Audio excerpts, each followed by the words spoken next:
ଜାଣିବା ଭେଣ୍ଡି ମଞ୍ଜି କେମିତି ଲଗାଇବା। ଭେଣ୍ଡି ମଞ୍ଜି ଲଗାଇବାର ସଠିକ୍ ତରିକା କ'ଣ? ଦେଖିପାରୁଥିବେ ବର୍ତ୍ତମାନ ବିଲଟି ହଳ ହୋଇଯାଇଛି। ବିଲକୁ ହଳ କରିବାର 7 ଦିନ ଛାଡ଼ିଦେବେ। 7 ଦିନ ଛାଡ଼ିଲେ କ'ଣ ହେବ ନା, ବିଲରେ ଯେଉଁ ଅନାବନା ଘାସ ଉଠିଥିବ, ଘାସ ଗୁଡ଼ିକ ମରିଯିବ। ଘାସ ସବୁ ମରିଗଲା ପରେ ସେ ମଲା ଘାସକୁ ଭଲ ଭାବରେ ବିଲରୁ ବାଛିଦେବେ। ଘାସ ବାଛି ସାରିବା ପରେ ଆପଣ ଭେଣ୍ଡି ମଞ୍ଜି ବିଲରେ ଲଗାଇ ପାରିବେ।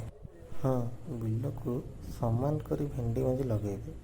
ବିଲକୁ ଖାଲ ଉଞ୍ଚ ଜମା ବି ରଖିବେନି। ଖାଲ ଉଞ୍ଚ ରଖିଲେ କ'ଣ ହେବ ନା, ବିଲରେ ଖାଲରେ ଯେଉଁ ପାଣି ଗୁଡ଼ା ରହିଯିବେ, ଭେଣ୍ଡି ମଞ୍ଜି ଲଗାଇ ସାରିବା ପରେ ଭେଣ୍ଡି ମଞ୍ଜି ଗୁଡ଼ାକ ପଚିଯିବେ।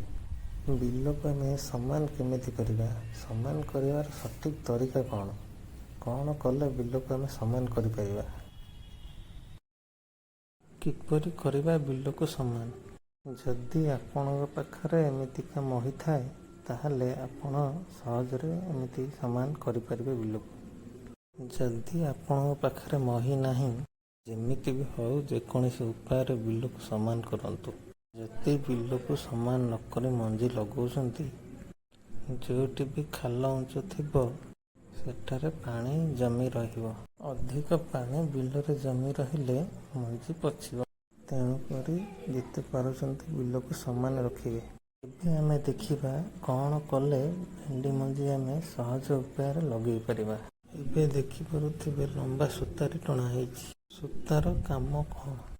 ଏହି ସୂତା ଦ୍ୱାରା ଆମେ ଗାର ସିଧା ଟାଣିପାରିବା। 3 ଇଞ୍ଚ ଗଭୀରରେ ଗାରକୁ ଟାଣନ୍ତୁ।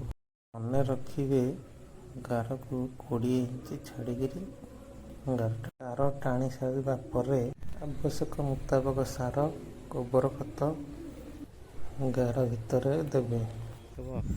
ଦେଖିପାରୁଥିବେ ବିଲରେ କେମିତିକା ଗାର ସାଇଜ କରି ଟଣା ହେଇଯାଇଛି। ଏବେ ଗାରରେ ସାର ଆଉ ଖତ ଦେବା। ଗାରରେ ଗ୍ଲୋମର ସାର ମିଟର ପିଛା 7ରୁ 10 ଗ୍ରାମ ଦେବେ। ସାର ଦେଇସାରିବା ପରେ ତା ଉପରେ ଗୋବର ଖତ ଆବଶ୍ୟକ ମୁତାବକ ଦେବେ। ଏବେ ଆପଣମାନେ ଦେଖିପାରୁଥିବେ ବିଲରେ ଖତ ଦିଆଯାଇଛି। ଏବେ ଆମେ ଭେଣ୍ଡି ମଞ୍ଜି କେମିତି ଲଗାଇବା? ଭେଣ୍ଡି ମଞ୍ଜି ଆମେ 1 ଫୁଟରେ ଗୋଟାଏ ଲେଖା ମଞ୍ଜି ଲଗାଇବା। ହଁ, ମନେ ରଖିବେ, 1 ଫୁଟରେ ହିଁ ଗୋଟାଏ ଲେଖା ମଞ୍ଜି ଲଗାଇବେ। 2ଟା ମଞ୍ଜି ଯଥା ବି ଲଗାଇବେନି। ଯଦି ଆପଣ 2ଟା ଲେଖା ମଞ୍ଜି ଲଗାଉଛନ୍ତି, ଗଛଟି ଭଲ ଗ୍ରୋଥ୍ କରିବନି ଆଉ ଅମଳ ବି ବେଶୀ ହେବନି। ଗୋଟାଏ ଲେଖାଏଁ ମଞ୍ଜି ଲଗାନ୍ତୁ, ଗଛ ବି ଭଲ ହେବ, ଅମଳ ବି ଭଲ ହେବ, ଗଛର ଗ୍ରୋଥ୍ ହେବ, ଆପଣ ବେଶୀ ଲାଭ ବି ପାଇପାରିବେ। ମଞ୍ଜି ଲଗାଇ ସାରିବା ପରେ ଗାରକୁ ଭଲ ଭାବେ ଗୋଡ଼ରେ ଘୋରେଇ ଦେବେ। ଦେଖନ୍ତୁ କେମିତି ଘୋରା ହେଉଛି। କେବଳ ଚୂନା ମାଟି ହିଁ ଘୋରେଇବେ, ବୋଡ଼ା ମାଟି କଦାପି ଘୋରେଇବେ ନାହିଁ। ସମ୍ପୂର୍ଣ୍ଣ ବିଲକୁ ଘୋରେଇ ସାରିବା ପରେ ଦେଖିପାରୁଥିବେ ବିଲଟି କେମିତି ସୁନ୍ଦର ଭାବେ ଘୋରା ହେଇଯାଇଛି। ଆପଣମାନେ ଦେଖିପାରୁଥିବେ ବିଲରେ ଡିଭାଇଡର୍ ବନା ହେଇଛି। ଡିଭାଇଡର୍ ବନେଇବାର କାରଣ କ'ଣ? ଡିଭାଇଡର୍ ବନେଇଲେ ଆପଣ ବିଲରେ ଯେତେବେଳେ ପାଣି ଦେବେ, ପାଣିଟା ଭଲ ଭାବେ ବିଲରେ ଦେଇହେବ। ଆପଣ ଯଦି ଡିଭାଇଡର୍ ନ ବନାଉଛନ୍ତି, ପାଣିଟା ଦେଉଛନ୍ତି, ପାଣିଟା ତା ଆଡ଼େ ସାଡ଼େ ଚାଲିଯିବ। ଯାହାଫଳରେ ସବୁଆଡ଼କୁ ପାଣି ଭଲ ଭାବେ ହେଇପାରିବ ନାହିଁ। ତେଣୁକରି ଯେବେ ବି ମଞ୍ଜି ଲଗାଉଛନ୍ତି, ଡିଭାଇଡର୍ କରିକି ପାଣି ଦିଅନ୍ତୁ। 3 ମିଟରରେ ଡିଭାଇଡର୍ ବନେଇବେ। ଯଦି ଆପଣ ଭେଣ୍ଡି ଚାଷ କରୁଛନ୍ତି, ଏଇଭଳି ଭାବେ ଭେଣ୍ଡି ଚାଷ କରନ୍ତୁ।